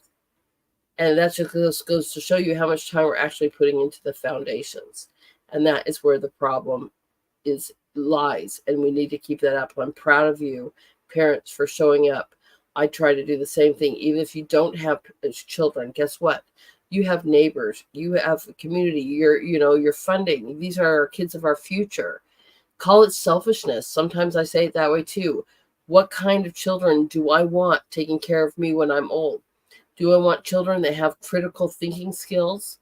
Or do I want children that just bend to every whim or fad? You know, I mean, look at some of these fads they follow besides this. I mean, this is a lot bigger of a fad because it can actually harm your body, especially these surgeries and these medications. And I'm not a fan of even the ADHD medication. Same little child, they try to say that she was ADHD. You know what? I gave her some hot tea with jasmine and honey just to see if that might help. Because believe it or not, that does, if your child really does have ADHD or ADD, if you give them like a little cup of coffee or some hot tea, if they really have that, it will calm them down, help them clear their mind. You're not saying drink it by the bucket loads, but a little small glass of that will help maybe settle their mind down. And she loves it. We call it tea time. And we did it once. I was just like, how did that work? Asked parents about that, as an experiment, because I'm not a fan of a drug that's going to give you all these side effects, especially suicidal tendencies. My daughter even jokes about it. Every time we see a commercial for one of these medications, the number one side effect is suicidal thoughts. And I don't want these children. They're already up. The suicide rates now are horrific. And I wonder why. Because they're so confused and we're just making it worse. And I'm not saying we per se, like me or you, but as a nation, we're just making it worse. As a world, we're just making it worse. When we need to be lifting them up, promoting them into futures that they want. Now, homeschoolers, especially if we're teens, we really need to think about our children. I've heard some people say this too, saying, well, our children don't need college. You're right. They absolutely do not need college unless their dream is to be like a doctor or a nurse. And then it's going to be, what college do they attend? My goal is to show them not only can you attain that, and here are some universities that will align with you or maybe not mandate you, but here are all the grants and the funding, which they don't teach in school either. There's so many scholarships. If an old woman like me can start, I was, like I said, I was a chef earlier, and go back to school with 3 little ones and find full rides that take me in scholarships that paid me almost all the way through. If I can find those, there are thousands more for younger kids out there, right? Because I had to fit a box. I was older, a woman, whatever you want to say, but there are so many scholarships out there that they don't even know exist. And how do you get those? I'm showing you those avenues. There's a lot of scholarships for trade schools. A lot of trade schools are doing amazing projects. Or maybe you just want to create your own business. We can help with that too, right? But they need to have those avenues to be able to attain that. But, I'm not saying that college is for everyone. And no, you don't have to go to college, but there are some fields, right? Because I don't want to go see a doctor who's not been educated, and hopefully in a right school and not one of these crazy schools where they're doing gender affirming care for 3-year-olds, right? And it was really heartbreaking to see my alma mater, the University of Arizona, really start to push this too through their nursing program. And that was a new story that just came out that I'll be sharing here. In fact, I could show you that. Let me pull that up. Give me 1 second. And it's hard because I went to Columbia University as well. And there are always some good teachers and good professors. And I did have some great professors at both University of Arizona and at Columbia University. In fact, the woman who taught at Columbia University started the arts program, art education program.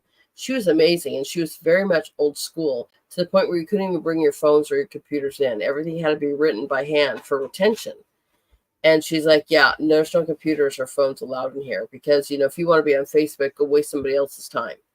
You're here to learn. And she taught me not only about the confusion, especially during the middle school ages when your hormones are kicking in and kids are already confused on who they are and do I fit in and what am I going to be, and it's hard to go from that teenage to an adult kind of those moments, right? I mean, it's just a mess, especially with your hormones raging. But to learn how to integrate art so they can explore these different avenues and how to find their pathway forward.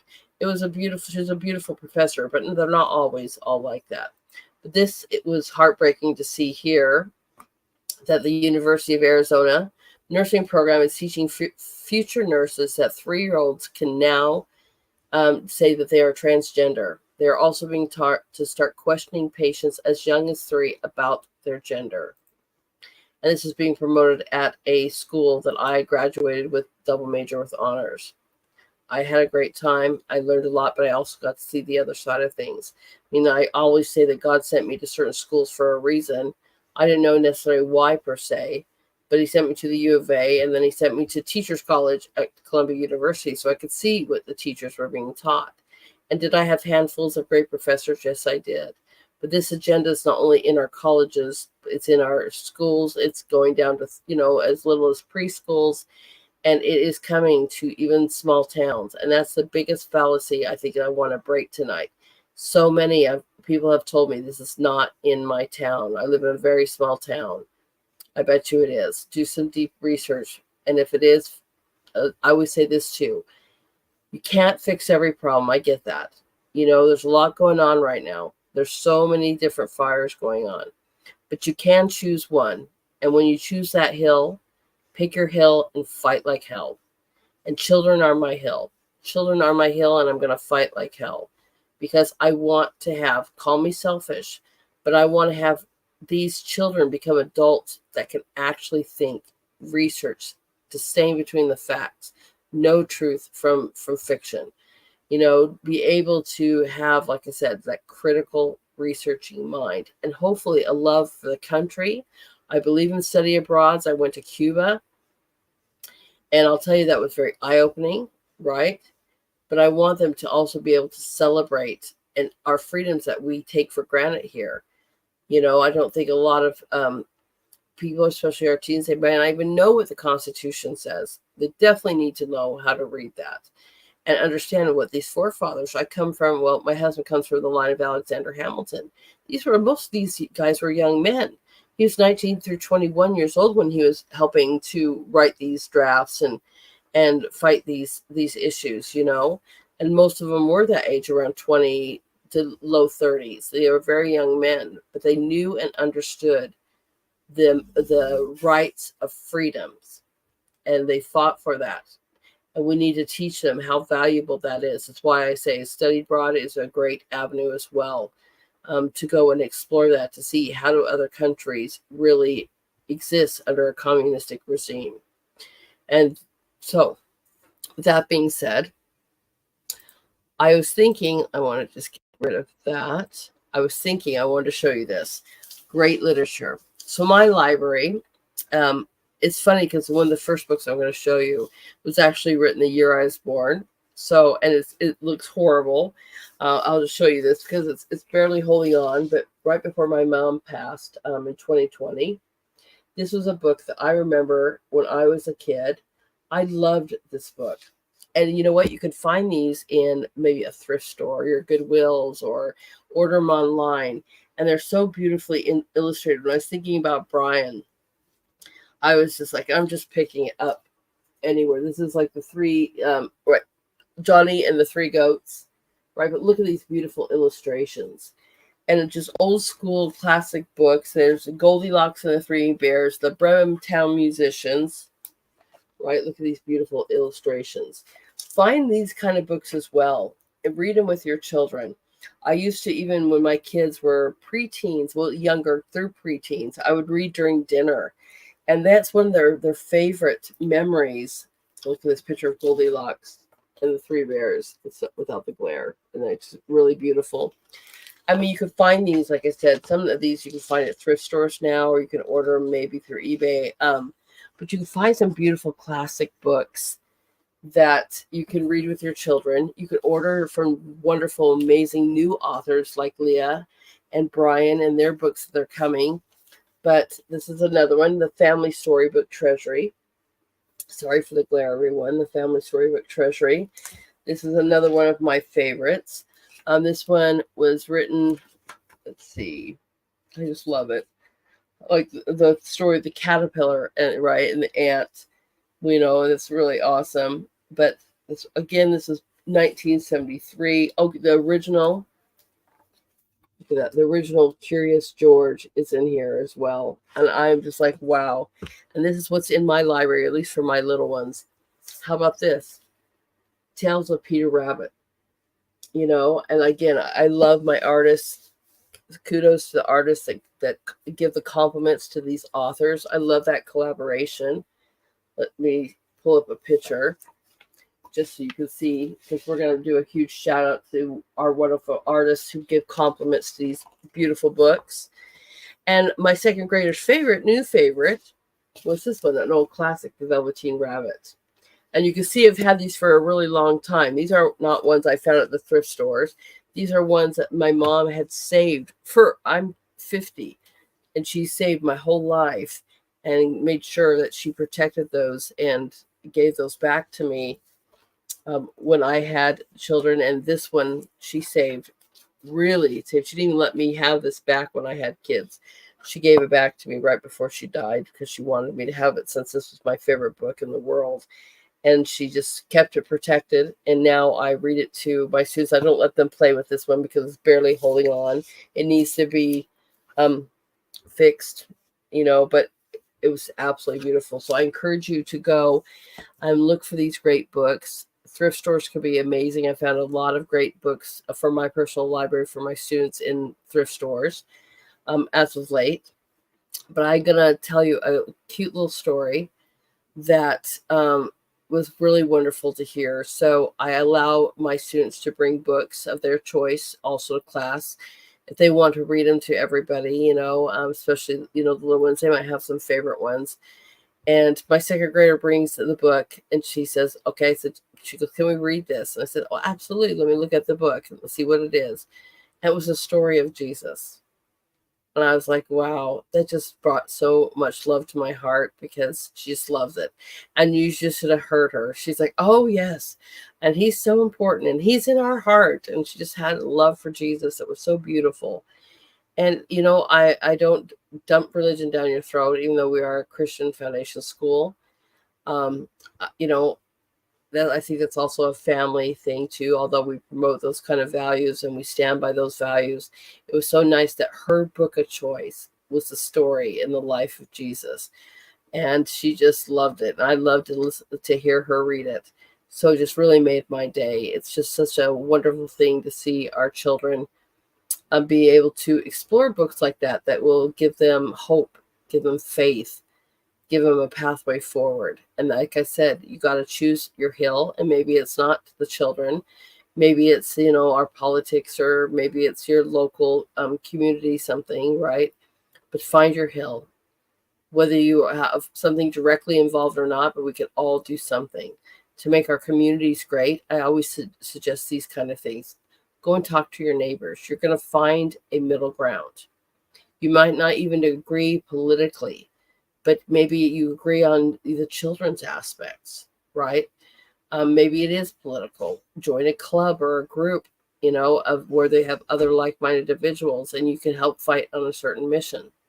But you could do something. We're going to be doing little things like that on Truth. I've got that going on too, where we're going to be creating a Zoom club where we're going to be able to lift each other up, talk to each other, know who each other are, and find avenues that we can help each other in our communities. And I look forward to that. And I've got a pretty good response going on that. And see, we don't even have to even know each other or be in the same city to be able to say, hey, what are you doing in your community? Well, I started a book club, or I started a reading program in the library, or, you know, I belong to this, or, hey, you know what? Hey, you went and spoke to a school board. What would you suggest I do here? I mean, just being able to speak to each other and help uplift each other and know that we are not alone.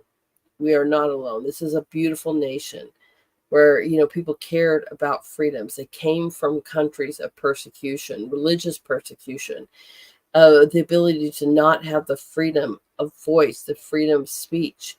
These are things that we just take for granted and we must not lose. Because the moments we lose all of our freedoms is the moment that we belong and we're enslaved. And nobody wants to be enslaved. We all want to have those freedoms, right? That's what makes America great. And I know that's funny. And Trump gets in so much trouble. You get from the other sides that, you know, that thing. But what is wrong with that? Make America great again. it should be. We are the nation that led with the freedoms that we have, and it should never be taken for granted. So I am very, very proud of you guys for doing what you're doing. You can reach out to me on True Social. I have one more thing to show you before we leave here too, but I'm starting a new group again where we get to join and find out what we're doing, celebrate each other, whether it's even our own businesses, and help figure out a way to support each other and help each other survive during these times, whether it's even food. On Sundays, I teach you how to can or how to cook or how to grow a garden. You know, these are skills I think that are really valuable. And I felt like if my students didn't know, do their parents know? So I now have the two shows, right? The Fridays, I get to bring you wonderful people from around the nation who are starting businesses or, like I said, they're authors, artists, maybe new politicians, school board members, maybe they have a club, maybe they're doing something. But that's been so much fun. But then on Sundays, it's a little bit more spiritual, or we do scriptures and prayers. I always pray and ask God what He'd like me to show you. This Sunday, we're going to be doing soups, stocks and soups, growing stuff and cooking with our garden. So it'll be very exciting. I will tell you that I'll be rebroadcasting next week, rebroadcasting episodes on Friday for sure. I'm not sure on Sunday. I think I probably won't have a show this Sunday, yes, for sure. But the following Sunday, most likely not, because I'll be out on a convention and a family reunion. I get to see my father, which I'm so excited to see him. And Dad, if you're watching, hi. But it's nice to be able to see him. And especially after losing my mom, I don't want to lose another minute of not being able to see his face again. So that's going to be very exciting. So next Friday will be a rebroadcast, most likely of my most popular show. I will be promoting that so everybody knows and letting that message go out. So you know that will be a rebroadcast. But the following Sunday, I'll actually be driving. So I won't even be able to manipulate StreamYard for that. So no show on the following Sunday. But this Sunday, I hope you guys get to join me, because we are absolutely going to be doing that. We're going to be learning about how to make soups from scratch. I'll be doing some pre-taped videos because it's from scratch. You know, I don't have 5 hours to sit here with you guys to do that on my show. But once I tape it, then it's only like 20-minute little segments. It's much easier to just show you that. And I still will be there live to talk you through it. But I love to show you how to cook from stuff in your own garden. And it's been so much fun growing a garden with you guys this year. I have potatoes and pumpkins that are going like crazy right now. So that's going to be really fun as we are keeping up with the Lady Hamilton's garden, right? That's been really great. And bringing you wonderful guests and authors coming up again shortly. Again, like I said, this next Friday will definitely be a pre-tape, well, not a pre-tape one, but a broadcast of my most popular show. And then I'll have guests back on. I have some more wonderful authors coming your way. And it's so exciting, and more artists. Speaking of artists, that's what I'm going to show you before we leave. But to be able to show you guys off has been a real pleasure of mine. So something I'm doing on True Social, let me load that up, is I have the Artist Corner. And like I said, I call me, selfish, but I love to see, well, I got to refresh that first, everyone. Sorry. I love to see all the artists in one place. And art to me is so many aspects. At my school, I think we list over 31 different artists, different types of art. So it's not just painting. I love poetry, creative writing. That's Leia, creative writing with her author, right?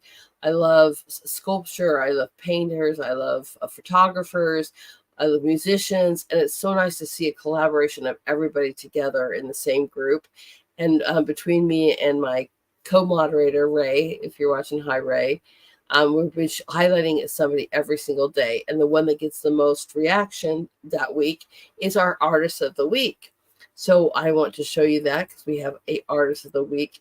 And this is actually not a painting, everyone. It looks like one, but this is actually a sculpture made out of copper. So let me add that to our screen. It is phenomenal, as they all are. But this is absolutely phenomenal, because at first, too, I thought This was a painting. So we're just going to show you the full thing there. And artist of the week is S.A.K. Harris. So if you're on True Social, make sure you give them a follow and a little shout out for being the artist of the week. We are so happy for you. Congratulations. And again, this is not a painting. This is an actual sculpture. I'm going to kind of, oh, did we get it? Sorry, everyone. Let that load back up.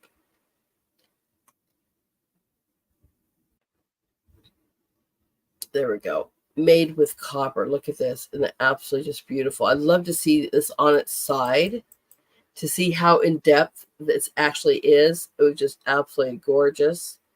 I love that. I like recycled materials too, that, you know, but I love it. I love that they were able to take this and sculpt it into this beautiful painting. So again, congratulations to our artist of the week. It's S.A.K. Harris. You can follow him here, S.A.K. Harris. And then our group is Artist Corner. And if you do come to Artist Corner, please make sure that you do hashtag Artist Corner on your work so that you can get highlighted maybe during the day for the Artist of the Day and possibly Artist of the Week. So congratulations to you. It's absolutely a beautiful piece of work. And thank you so much for sharing that with us. So you guys know how much I love to always finish with a song of the day. And this one, since we were talking about children, always on my mind. I love that. You know, children, like I said, is going to be the hill that I fight like hell on. And if you guys can do anything to help out that effort, I truly appreciate it. And as much as they may say that my artwork stinks, a lot of these have messages about, you know, the one behind me was inspired by Martin Luther King, and it's called Only Love Can Conquer Hate. And it talks about us being one race, the human race. The one next to me is about comfort women who were taken to be sex slaves during World War II for the Japanese military. This one here, probably one of the most popular one I have, called Justice, talking about the human trafficking, especially the child trafficking from the Americas and our world. And that's how I paint. I want to bring awareness to what I consider real historical moments, but moments of tragedy. And I do that because I don't want to see them repeated. They do look beautiful until you get up to them and really look at them, but they are to make a shocking moment and to bring some awareness to you. So these things don't repeat, because they have a famous saying, history will repeat itself, especially if you don't know it. And if you remove history and you don't teach the accurate history, and history is not always beautiful, America has done some really horrendous things in its own right. But if you don't have the accurate history and you don't learn the accurate history, then how do you know, right? How do you know? And you don't want to see these things repeat, and you want them definitely stopped. Human trafficking is one of the biggest businesses, about ready to become, you know, even over the drug trafficking trade, it's about ready to become the biggest business. And we need to stop that. That is modern day slavery. Worse than that. You know, I mean, I don't have the records to know how many people, a lot of people were raped during slavery too. I know that for a fact. We just don't have the statistics or the numbers to go with that. But we do now. We know that how many children are missing, how many people are missing.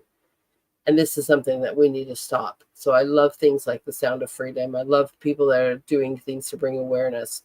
And that's one of the things I paint with. And on occasion, yes, do I paint happy pictures? Yes, because I don't always want to be stuck in these moods. They're very depressing, and they're painful to do, but they're also extremely important. And I love our nation's children. If there's anything I could do or be an advocate for you, or if you have children that are interested, especially your high school students, reach out, let me know. And then again, if there's anything you could do to help sponsor those students that we do have, that'd be lovely, because they can always use our help, or our future students could too. And I appreciate you so much. So let me load up our song for tonight. And I hope to see you guys all on Sunday as we listen to prayers. Oh, and that's one more thing. Sorry, everyone, before we go. Something new. People have been tagging me in with children's prayers. It's very hard for me to find children praying on YouTube or whatever. And I have a few that I absolutely love. But people have been seeing these, whether they're on Twitter or they're on Truth, of children praying, and then I get sent that. I absolutely love that, and I will use that. I did that last Sunday of a young, like 12-year-old young boy saying a most beautiful prayer. So thank you so much for that. I really love that, and you guys can absolutely send those children praying to me. That's a beautiful thing, because I like to start my Sundays with children's prayers and the beautiful scriptures that go along with our theme of the day. And I always like to end with a song, and it's usually children singing. So I hope to see you guys all on Sunday. That's going to be 12 p.m. Eastern Standard Time. And we're going to be going over soups and stocks from the garden. And I will see everybody then. Let's just load up this song that is one of my absolute favorites. And sorry that they were in there, everyone. During 2020 that they sang this. I look forward to the day, and I did reach out to the school to redo this version without all the face masks, but they're just absolutely beautiful. It's one of my favorite songs that's been redone by kids. So I'm going to leave you with this. It is "We Are the World, We Are the Children." Have a great night, everyone.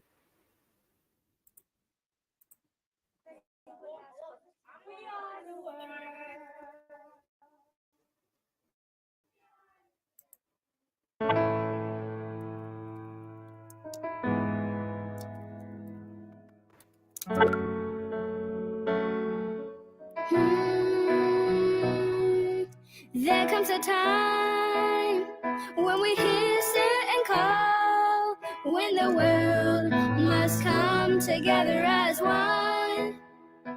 There are people dying, and it's time to lend a hand to life, the greatest gift of all. We can go on pretending day by day that someone somehow will soon make a change. We are all a part of God's great big family, and the truth, love is all we need. We are the world, we are the children, we are the ones who make a brighter day, so let's start giving. There's a choice we're making, we're saving our own lives. It's true, we'll make a better day, just you and me.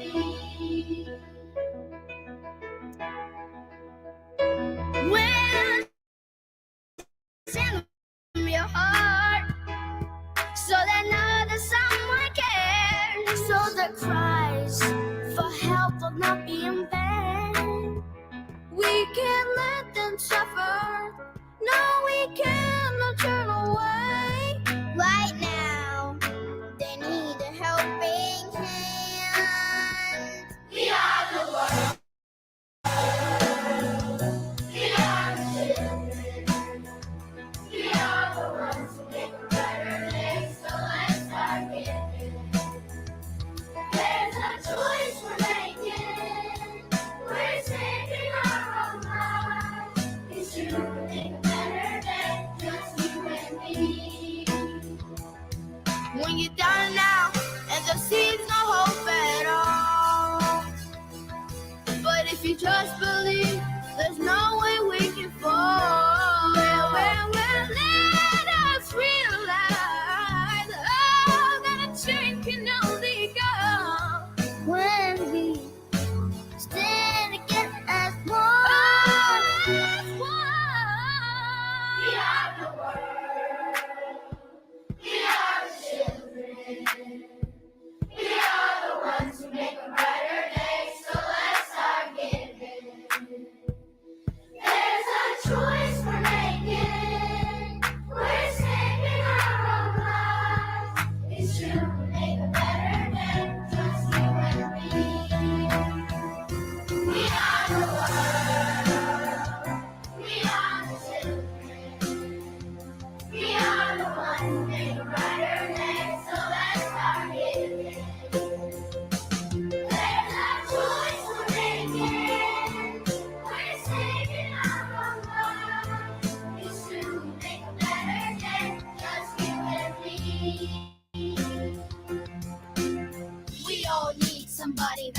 lean on. When you wake up, look around and see that your dream's gone. When the earthquakes will help you make it through the storm. When the floor breaks, a magic carpet to stand on.